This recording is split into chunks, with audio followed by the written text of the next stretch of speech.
আমার সুপ্রিয় শিক্ষার্থী, আশা করি তোমরা ভালো আছো। আজ আমরা অনলাইন ক্লাসের পদার্থবিজ্ঞান প্রথম পত্রের নবম অধ্যায়ের আলোচনা করব। আমাদের আজকের মূল আলোচ্য বিষয় থাকবে স্থির তরঙ্গ। তোমরা একটু বোঝার চেষ্টা করবে। শুরুতেই আমি ধন্যবাদ জানাচ্ছি আমাদের অত্র কলেজের অধ্যক্ষ মহোদয়কে। এছাড়া আরেকজন সিনিয়র শিক্ষক আছেন, জনাব শান্তনু কুমার পাল। তিনি আমাদের এই ভিডিওগুলো সুন্দরভাবে আপলোড করেন। এছাড়া আমাদের কিছু সহায়ক অফিস স্টাফ আছেন যারা সুন্দরভাবে ভিডিওগুলো ধারণ করেন। সবাইকে ধন্যবাদ জানিয়ে আজকে আমাদের অনলাইন ক্লাস এখানে শুরু করছি। আমাদের মূল আলোচ্য বিষয় হলো স্থির তরঙ্গ। আমরা গত ক্লাসে অগ্রগামী তরঙ্গ নিয়ে কথা বলেছিলাম। অগ্রগামী তরঙ্গ কাকে বলে? পুরাতন কথা একটু মনে করে দেই। যে তরঙ্গ সময়ের সাথে অগ্রসর হয় সেটাই অগ্রগামী তরঙ্গ। যেমন আমি কথা বলছি, আমার এই শব্দটা তোমাদের কান পর্যন্ত যাচ্ছে। আমরা যদি একটা পুকুরে ঢেল দেই, সেই ঢেউটা এক প্রান্ত থেকে আরেক প্রান্তের দিকে যায়, এগুলোই আসলে অগ্রগামী তরঙ্গ। এই অগ্রগামী তরঙ্গ সঞ্চালনের সময় মাধ্যমের কণাগুলো কিন্তু সরল ছন্দিতে স্পন্দন গতিতে স্পন্দিত হয়। মাধ্যমের কণাগুলো শুধুমাত্র সরল ছন্দিতে স্পন্দিত হয়। মাধ্যমের কণাগুলো কিন্তু এক প্রান্ত থেকে আরেক প্রান্তে যায় না। এই মাধ্যমের কণাটা স্পন্দিত হবে, সেই স্পন্দনটা পরবর্তী কণাতে যাবে, আবার পরবর্তী কণা থেকে পরের কণাতে যাবে। তাহলে আমাদের মূল কথা হচ্ছে তরঙ্গ এক স্থান থেকে আরেক স্থানে যাবে, কিন্তু মাধ্যমের কণাগুলো কিন্তু যেখানে ছিল সেখানেই থাকবে। মাধ্যমের কণাগুলোর গতি হবে সরল ছন্দিতে স্পন্দন গতি বা পর্যায়বৃত্ত গতি। যেহেতু মাধ্যমের কণাগুলো সরল ছন্দিতে স্পন্দন গতিতে থাকে, এই কারণে অগ্রগামী তরঙ্গের সাধারণ সমীকরণ আমরা পেয়েছিলাম এ সাইন ওমেগা টি মাইনাস কে এক্স। এখানে ওমেগাটা হলো 2 πf অথবা 2 π ভি ভাগ ল্যামডা, এবং কে হচ্ছে তরঙ্গ সংখ্যা, কে সমান 2 π ভাগ ল্যামডা।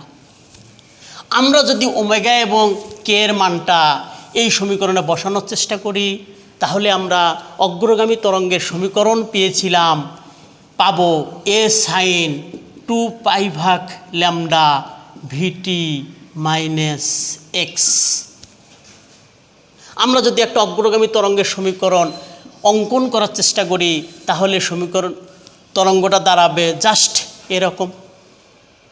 এখানে মূল বিন্দু যদি ও হয়, তাহলে ও থেকে এ পর্যন্ত এই ডিস্টেন্সটাকে আমরা বলবো একটা পূর্ণ স্পন্দন।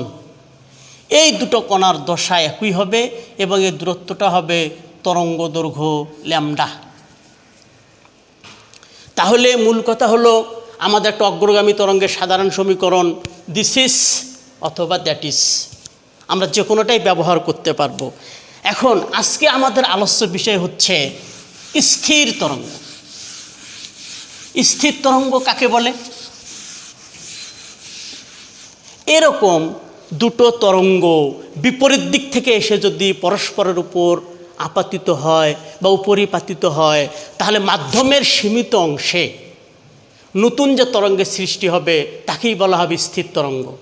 অর্থাৎ একই রকম দুটো অগ্রগামী তরঙ্গ বিপরীত দিক থেকে এসে পরস্পরের উপর উপরিপাতিত হলে মাধ্যমের সীমিত অংশে নতুন যে তরঙ্গের সৃষ্টি হবে তাকেই বলা হবে স্থির তরঙ্গ।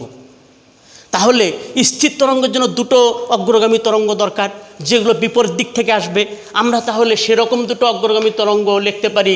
একটা যদি হয় আমাদের y1, তাহলে আর একটা হবে y2 সমান এ সাইন 2 π ভাগ ল্যামডা ভিটি প্লাস এক্স। তাহলে একটা তরঙ্গ আমাদের যাচ্ছে এক্স অক্ষের ধনাত্মক দিকে, আর একটা তরঙ্গ আমাদের আসবে এক্স অক্ষের ঋণাত্মক দিকে, দুটো তরঙ্গ বিপরীত দিক থেকে এসে পরস্পরের উপর উপরিপাতিত হবে। উপরিপাতন নীতি অনুযায়ী দুটো তরঙ্গ মিলে যে লব্ধি তরঙ্গের সৃষ্টি হবে তার সমীকরণ হবে y সমান সমান y1 প্লাস y2। যদি আমরা y1 এবং y2 এর মান বসানোর চেষ্টা করি তাহলে আমরা পাবো a sin 2 পাই ভাগ lambda vt minus x plus a sin 2 পাই ভাগ ল্যামডা vt প্লাস এক্স। এখানে একটু লক্ষ্য করতে হবে যে আমাদের সাইন এইটুকু হচ্ছে আমাদের সি, আবার এইটুকু যদি ধরা যায় ডি, তাহলে আমাদের ফলাফল কি দাঁড়াবে? অর্থাৎ সাইন এইটুকু হলো সি, সাইন সি, এইটুকু যদি হয় ডি তাহলে হবে সাইন ডি। আমরা একটা সমীকরণ দেখেছিলাম যে sine C plus sine D, এর সমীকরণ হচ্ছে 2 সাইন সি প্লাস ডি ভাগ 2 কস সি মাইনাস ডি ভাগ 2। অর্থাৎ আমাদের এই রাশি দুটো একবার যোগ করব, সি প্লাস ডি ভাগ 2, এবং দ্বিতীয়বার আমরা সি মাইনাস ডি ভাগ 2। যদি আমরা এই কাজটা করি তাহলে আমাদের নতুন যে সমীকরণটা দাঁড়াবে সেটার আকার হবে সমান সমান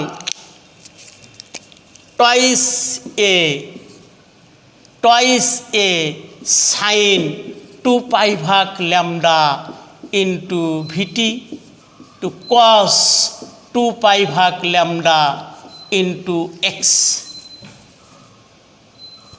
আমরা যদি সমীকরণটাকে আরও একটু সরল করার চেষ্টা করি, টয়েস এ কস 2 পাই ভাগ ল্যামডা ইন্টু এক্স গুণন সাইন 2 পাই ভাগ ল্যামডা ইন্টু ভিটি। তাহলে এই সমীকরণটাই হবে আমাদের স্থির তরঙ্গের সাধারণ সমীকরণ। এই সমীকরণে স্পষ্টত যে টয়েস এ কস 2 পাই ভাগ ল্যামডা এইটুকু হলো বিস্তার। তাহলে মূল কথা হচ্ছে আমাদের স্থির তরঙ্গের সমীকরণ টয়েস এ কস 2 পাই ভাগ ল্যামডা ইন্টু এক্স সাইন 2 পাই ভাগ ল্যামডা ইন্টু ভিটি। এই স্থির তরঙ্গের বিস্তারের মান হবে দিস ইজ বিস্তার। তাহলে আমরা যদি একটু লক্ষ্য করার চেষ্টা করি তাহলে দেখব আমাদের অগ্রগামী তরঙ্গের বিস্তার এ, বিস্তার ছিল এ, এটা ধ্রুব রাশি। কিন্তু স্থির তরঙ্গের বিস্তার ধ্রুব রাশি নয়, বরং কজের ফাংশন।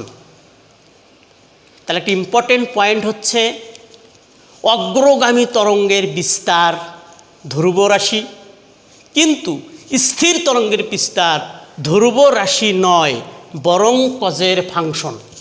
এই কজের ফাংশন এর অর্থ হলো যে একটা নির্দিষ্ট সময় পরপর বিস্তার হবে সর্বোচ্চ, আবার নির্দিষ্ট সময় পরপর বিস্তার হবে সর্বনিম্ন।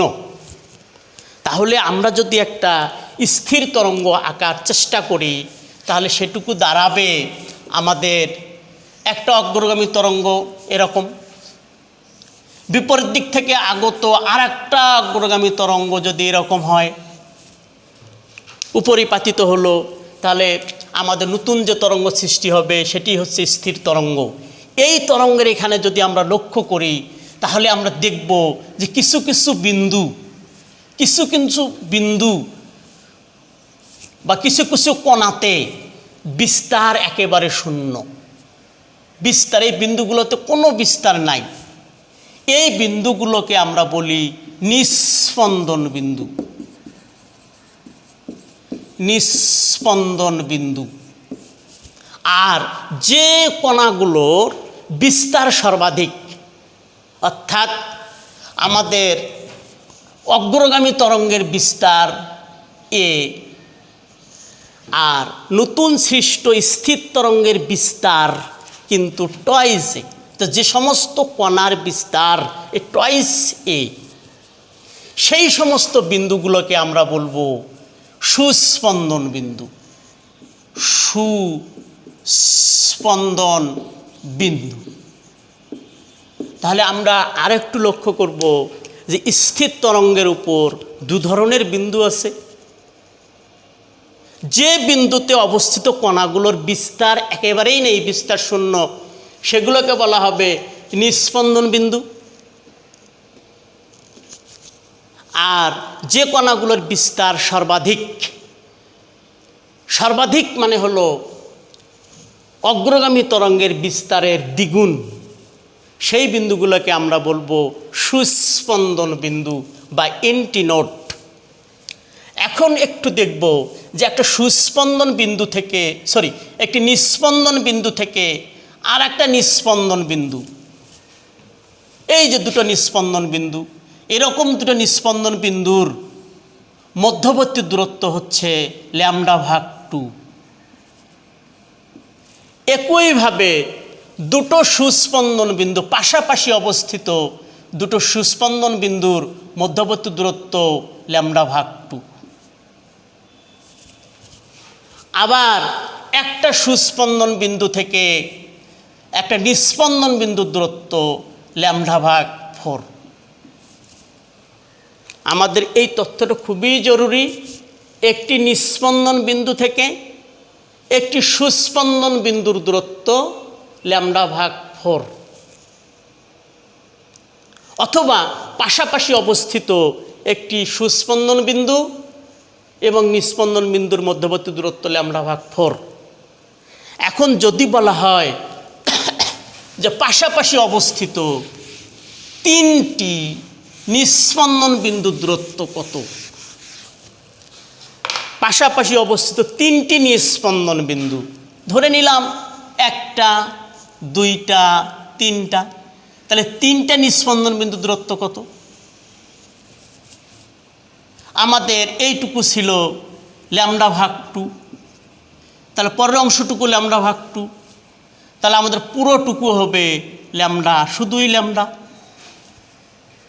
একইভাবে পাশাপাশি অবস্থিত তিনটি সুস্পন্দন বিন্দুর দূরত্ব আসলে ল্যামডা। মাঝে মাঝেই প্রশ্ন করা হয়ে থাকে যে একটি স্থির তরঙ্গ অঙ্কন করে বলা হয় এরকম 5 λ/4, এইটা চিহ্নিত করো। ছোট্ট প্রশ্ন, যে একটি স্থির তরঙ্গ অঙ্কন করে আমাদের এই দূরত্বটুকু নির্দেশ করতে হবে। তখন আমরা স্থির তরঙ্গ অঙ্কন করব।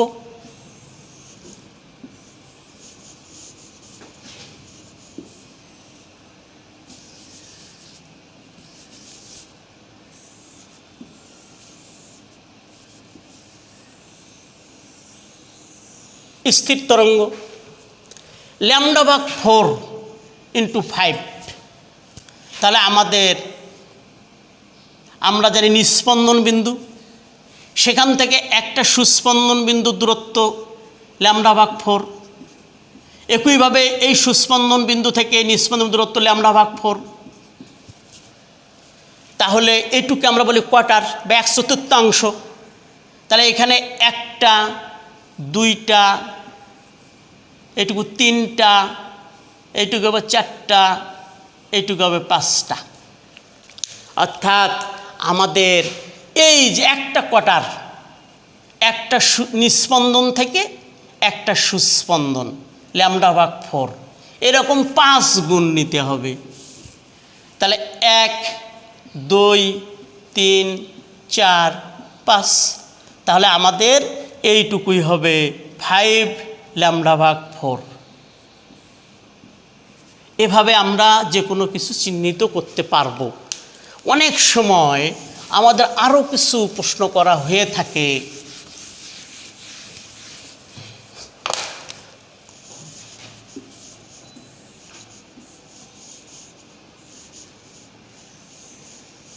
বলা হতে পারে যে এখানে একটা বিন্দু পি, আর এই বিন্দু ধরা হলো কিউ।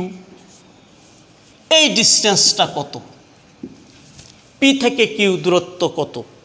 তাহলে এখানেও আমরা 1/4 হিসাবে যাব।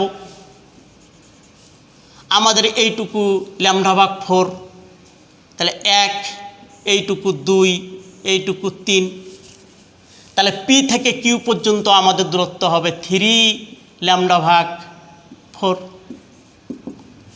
এভাবে আমরা এমসিকিউ আনসার করতে পারব। সুপ্রিয় শিক্ষার্থী, আমরা স্থির তরঙ্গের একটা সমীকরণ লিখেছিলাম। এই সমীকরণটা প্রতিপাদন করার সময় আমরা অগ্রগামী তরঙ্গের সমীকরণ আমরা লিখেছিলাম সাইনের ফাংশন, অর্থাৎ y = a sin ωt - kx। আমরা অগ্রগামী তরঙ্গ প্রতিপাদন করার সময় আমরা তরঙ্গটাকে, অর্থাৎ যে কণাটা সরল ছন্দিত স্পন্দন গতিতে স্পন্দিত হচ্ছে, আমি আবার একটু ব্যাকে যাব। অগ্রগামী তরঙ্গ প্রতিপাদন করার সময় মাধ্যমের কণাটার সরল ছন্দিত স্পন্দন গতিকে বা পর্যায়বৃত্ত গতিকে আমরা সাইনের ফাংশন হিসেবে ধরে নিয়েছিলাম। সাধারণত এটাই ধরা হয়। তবে এই কণাটার গতিকে আমরা কজ এর ফাংশন হিসেবেও ধরতে পারি। তাহলে অগ্রগামী তরঙ্গের সমীকরণটা কিন্তু কজের ফাংশনও হতে পারে। তবে অগ্রগামী তরঙ্গকে যদি আমরা এই কজের ফাংশন হিসেবে ধরে নিই, তাহলে স্থির তরঙ্গের সমীকরণ আমাদের কেমন দাঁড়াবে? তখন আমাদের স্থির তরঙ্গের সমীকরণটা দাঁড়াবে y = টয়েস a, তখন হবে আমাদের সাইন 2π/λ × x, তারপর হবে cos 2π/λ × vt। আমাদের এটা হচ্ছে ব্যতিক্রম। তাহলে দুটোই কিন্তু সঠিক, দুটোই স্থির তরঙ্গের সাধারণ সমীকরণ। আমরা সচরাচর সাধারণত সবসময় এই সমীকরণটাই ব্যবহার করে থাকি। তবে এই সমীকরণটাও সঠিক। মাঝে মাঝে এই সমীকরণ অনুসারেও প্রশ্ন করা হয়ে থাকে। এখন আমরা স্থির তরঙ্গের সমীকরণ আর অগ্রগামী তরঙ্গের সমীকরণের মধ্যে কিছু তফাৎ আছে। আমরা সেগুলো নোট আকারে 3টা কথা বলে নেব। আমাদের এটা হচ্ছে অগ্রগামী তরঙ্গের সমীকরণ। অগ্রগামী তরঙ্গের সমীকরণ y = a sin 2π/λ × vt, 2π/λ × vt - x। আর স্থির তরঙ্গের সমীকরণ এবং স্থির তরঙ্গটা হবে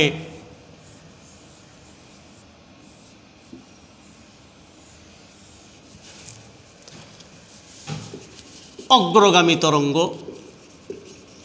আর স্থির তরঙ্গ। এই দুটোর মধ্যে তফাৎ কি? প্রথম কথা হলো অগ্রগামী তরঙ্গ সময়ের সাথে অগ্রসর হবে, আর স্থির তরঙ্গ মাধ্যমের সীমিত অংশেই উৎপন্ন হবে এবং সেখানেই ধ্বংস হবে।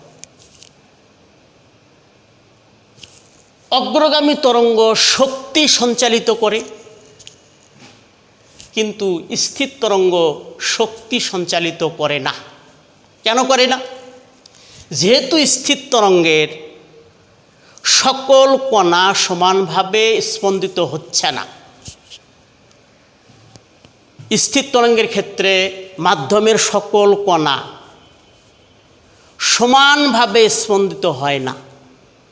কিছু কিছু কণা দ্বিগুণ বিস্তারে স্পন্দিত হয়, কিন্তু তার পরবর্তী কণাটা পরবর্তী কণাতে কোনো স্পন্দন থাকে না, স্থির।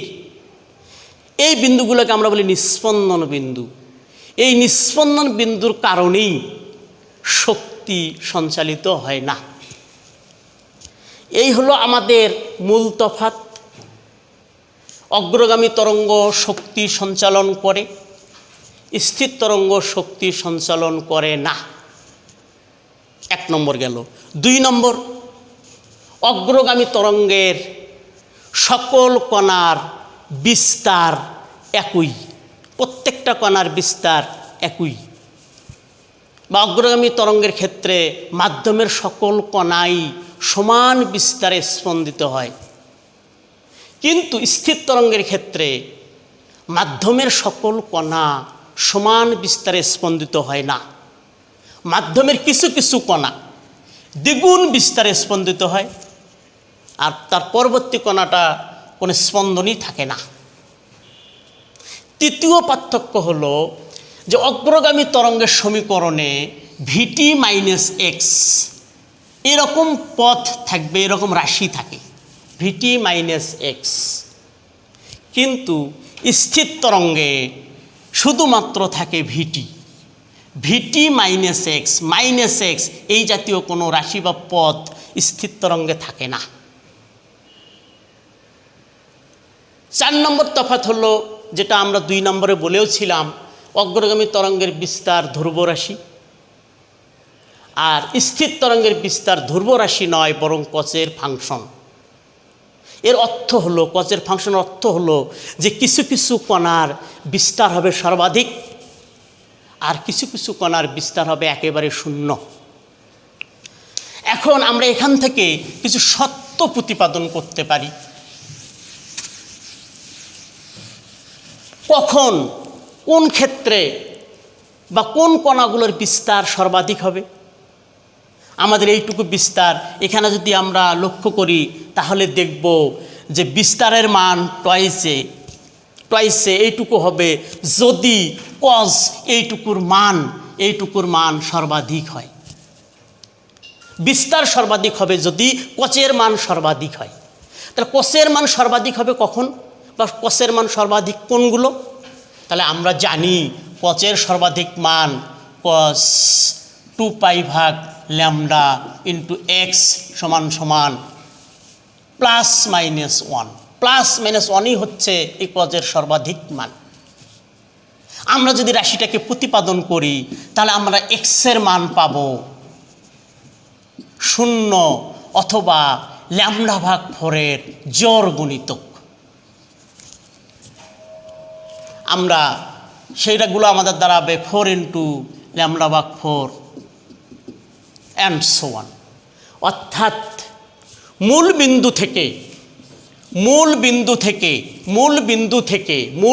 থেকে যে বিন্দুগুলোর দূরত্ব λ/4 জোর গুণিতক, সেই বিন্দুগুলোই হবে সুস্পন্দন বিন্দু। একইভাবে আমরা পাব যে মূল বিন্দু থেকে যে বিন্দুগুলোর দূরত্ব λ/4 বিজোড় গুণিতক, সেগুলোই হবে নিস্পন্দন বিন্দু। সুপ্রিয় শিক্ষার্থী, আজকে আমরা এখানে শেষ করছি। আমরা পরবর্তী ক্লাসে, অর্থাৎ শেষ ক্লাসে টানা তার, সুর, স্বর, স্বরগ্রাম, হারমোনিক এগুলো নিয়ে আলোচনা করব। সাথে সাথে আমরা কমপক্ষে 2টো সিকিউ প্রশ্ন সমাধান করার চেষ্টা করব। তোমরা ভালো থাকো এবং সবসময় স্বাস্থ্যবিধি মেনে চলো, মাস্ক ব্যবহার করো।